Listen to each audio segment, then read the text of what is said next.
सर्वप्रथमे मु श्री श्री ठाकुर अनुकूल चंद्र पदार बिंदरे मोर कोटि भक्ति नैवेद्य अर्पण करुच्ची। पूज्य बड़दा, पूज्य आचार्य, पूज्य माँ समस्त मोर भक्ति नैवेद्य और समस्त उपस्थित भक्तमंडली को मोर जय गुरु प्रदान करुच्ची। प्रिय बंधुगण, संप्रदायर कथा उठिले अनेक कथा उठे, किंतु मु से दिग को जाऊ नहीं। मो घर आगरपड़ा, मु मुसलमान संप्रदायर लोक। प्रथम सम्मिलनी चारिगाँव मु जोग देइथिली। मते गुरु भाई 5 मिनिट संचालक महोदय समय देइचंती। मु 5 मिनिट भीतर मोर वक्तव्य सांग करी। मु 2-4टी कथा कहिबी। गुरुंकर जो नीति आदर्श कुनी कुनी पिला माने आज बहुत अच्छी। समस्त संगीत नृत्य गीतर उद्वेलन एवं प्रभुंकर आपणार हवापाई जो उद्वेग, जो उद्वेलन, जो आकंठा आज परिप्रकाश होती समस्त समाज उद्बुद्ध।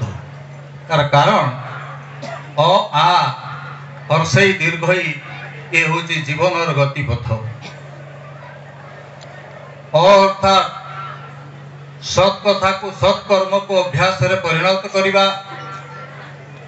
अर्थात आचरण एवं उच्चारण समानता रक्षा करिबा।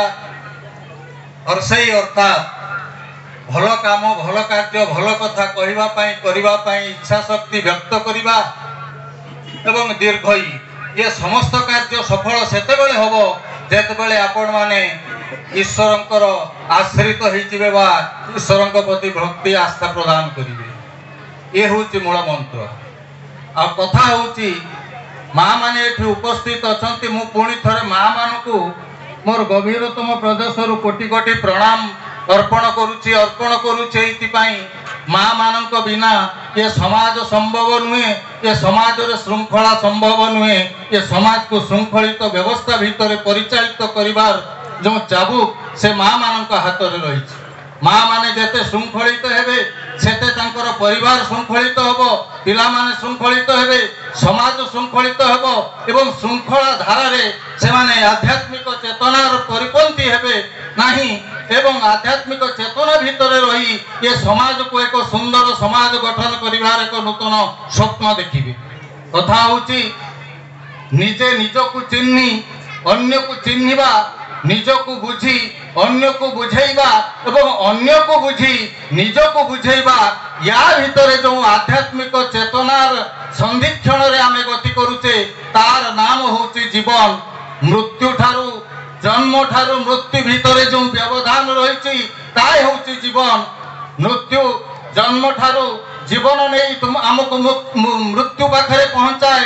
तेणु ये जो व्यवधान जीवन व्यवधान जीवन को सुंदर करिबा, सरस करिबा, श्रृंखलित करिबा, व्यवस्था भितर रही एक सामाजिक श्रृंखल बोध को ठाकुर पाखरे आश्रित हवा कौन पाई ना परोपकार पाई, परर सत् चिंता करिबा पाई, नीतिगत भाव रे निजको एक सत्यनिष्ठ मनुष्य भाव रे समाज रे प्रतिष्ठित करिबा पाई, ठाकुरंकर नीति आदर्श रे अनुप्राणित होई आध्यात्मिक चेतना रे उद्बुद्ध होई ये समाज को एक सुंदर वार्ता देवा पाई जो ठाकुरंकर प्रेरणा समस्ते आज उद्वेलित थिले। नृत्य गीत भजन माध्यम रे कीर्तन माध्यम रे ठाकुरं को आपणार करिबा पाई। ठाकुरं को आपणार सेतेबेले आमे करि परिबा जेतेबेले आमे हमर चेतना ऊर्ध्वगामी हबो एवं चेतनार उत्तरण घटिबो। सेतेबेले जाई आमे ठाकुरंकर पार्श्व को जाई परिबा।